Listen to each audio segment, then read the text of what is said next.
নিজের অসাবধানতার কারণে বিশাল বড় একটা দুর্ঘটনা থেকে একটুর জন্য বেঁচে গেলাম। সিলেট থেকে আব্বু আম্মুর জন্য অনেক কিছু শপিং করে নিয়ে আসছিলাম, তাই সেগুলো নিয়ে যাচ্ছিলাম আমার বাবার বাড়িতে। সিলেটে যাওয়ার জন্য তো বাবার বাড়িতে গতবার বেশি দিন থাকতে পারিনি, তাই আজকে আমি খুবই খুশি। পছন্দের বোরকা পরে সেজে গুজে লাগেজ ভর্তি করে গিফট নিয়ে আব্বু আম্মুর কাছে যাচ্ছি, কিন্তু রাস্তার মধ্যে এরকম একটা দুর্ঘটনা ঘটে যাবে আমি তো ভাবতেও পারিনি। যাই হোক, অনেক এক্সাইটমেন্ট নিয়ে এতদিন পরে দুইজন মিলে ম্যাচিং ম্যাচিং ব্ল্যাক আউটফিট পরে যাচ্ছি আমার বাবার বাড়িতে। মেন রোডও পার হয়েছি দুইজন মিলে হাত ধরে। মানে এত সাবধান থাকার পরেও একটু অসাবধানতার কারণে যখন এরকম একটা অ্যাক্সিডেন্ট হয়ে যায়। একটা রিক্সা নিয়ে নিলাম, রিক্সা করে এখন বাস স্ট্যান্ড পর্যন্ত যাব। রিক্সাতে উঠে বসেও পড়লাম। আম্মুও বাসায় অনেক বেশি এক্সাইটেড, কারণ আম্মুকে ফোন করে জানাইছি আমি আসতেছি এতদিন পরে। আমার জন্য অনেক কিছু রান্না বান্নাও করে রাখছে। আম্মু আমার জন্য ওয়েট করতেছে, কারণ এখান থেকে যেতে মাত্র 1 ঘন্টা সময় লাগবে। তো এইদিকে আমাদের রিক্সাটা ঘুরিয়ে নিল, এখন যাবে বাস স্ট্যান্ডের দিকে। আর এই তো এই সময়টা তোমরা দেখলেই বুঝতে পারবা কি একটা অবস্থা হয়েছিল।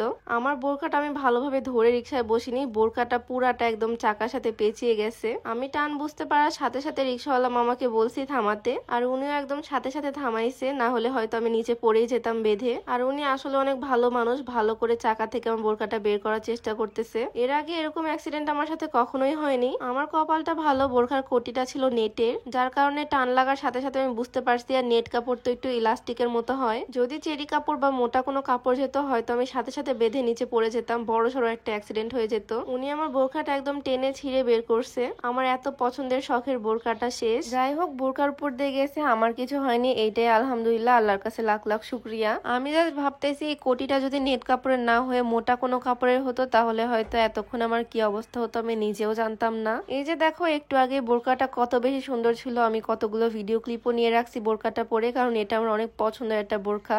এটা কাস্টমাইজ ডিজাইন করা বোরকা, আর ব্ল্যাক কালার আমার কতটা পছন্দ তোমরা তো জানোই, সাথে হোয়াইট ডিজাইন করা। আর শখ করে এটার ফুল সেটটাই আমি নিছি, ইনার, কোটি, হিজাব, নিকাব সবকিছুর সেট। সচরাচর তো আমি মাস্ক পরি, বাট এটার নিকাবটা এত বেশি পছন্দ হয়েছে তাই ফুল সেটটাই নিছি। দেখো কাছ থেকে কি সুন্দর ডিজাইন ছিল এটার। যাই হোক, ব্যাপার না, কোটিটা জাস্ট এক্সট্রা করে আবার বানিয়ে নিলেই হবে, ইনার বা হিজাব নিকাবের কোনো ক্ষতি হয়নি। আর সত্যি বলতে বোরকার সবচেয়ে সুন্দর জিনিসই এটার কোটি। এটা আমি নিয়েছিলাম সূচনাস ওয়্যারহাউস ফেসবুক পেজ থেকে, তাদের ঈদ কালেকশন বোরকা এটা। তাদের পেজটা আমি ক্যাপশনে মেনশন করে দিব, তোমরাও চাইলে এরকম বোরকা তাদের পেজ থেকে নিয়ে নিতে পারো। আরো অনেক সুন্দর সুন্দর বোরকা তাদের পেজে পাবা। অনেক অনেক বোরকা কিনবা, পরবা, বাট সাবধান, আমার মতো এরকম ভুল কেউ করো না। রিক্সায় ওঠার সময় বা গাড়ি ঘোড়ায় ওঠার সময় একটু দেখে শুনে বসবা। যাই হোক, দেন উঠে পড়লাম বাসে। আর সত্যি বলতে ওই সময় পর্যন্ত আমি ঘোরের মধ্যেই ছিলাম, কি একটা অবস্থা হলো। আমি জাস্ট এটাই ভাবতেছিলাম যদি আমি পড়ে যেতাম তাহলে আমার কি হতো, এতক্ষণ হয়তো আমি বাসে উঠতেও পারতাম না। এর আগেও এরকম অসাবধান আমি অনেকবার হয়েছি। অন্য রিক্সা থেকে যাত্রীরা বলতো আপু বোরকা ঠিক করেন,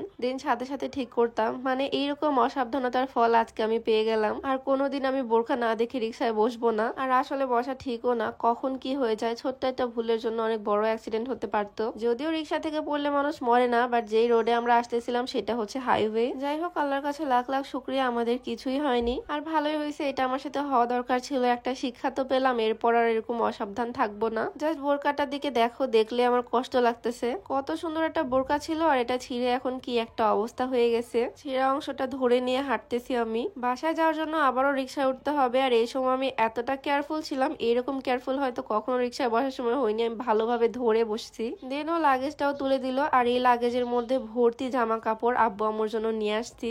অবশেষে সাবধানে পৌঁছাইতে পারলাম, এইটাই অনেক। আর আম্মুর জন্য এখান থেকে কিছু ফলমূলও নিয়ে নিচ্ছি। ইদানিং আমার জার্নিটা বেশি করা হচ্ছে, আর অবশ্যই কেয়ারফুলি করতে হবে নেক্সট থেকে। তোমরা যারা আমার মতো বোরখা পরো তারা অবশ্যই একটু দেখে শুনে উঠো, আর একটু কেয়ারফুল থেকো, নিজের অসাবধানতার কারণে বিপদ ডেকে এনো না। যাই হোক, নেক্সট ভিডিওতে তোমাদের সাথে দেখা হবে। আজকের ভিডিওটা এখানেই শেষ করলাম। সবাই ভালো থাকো, সুস্থ থাকো, আল্লাহ হাফিজ।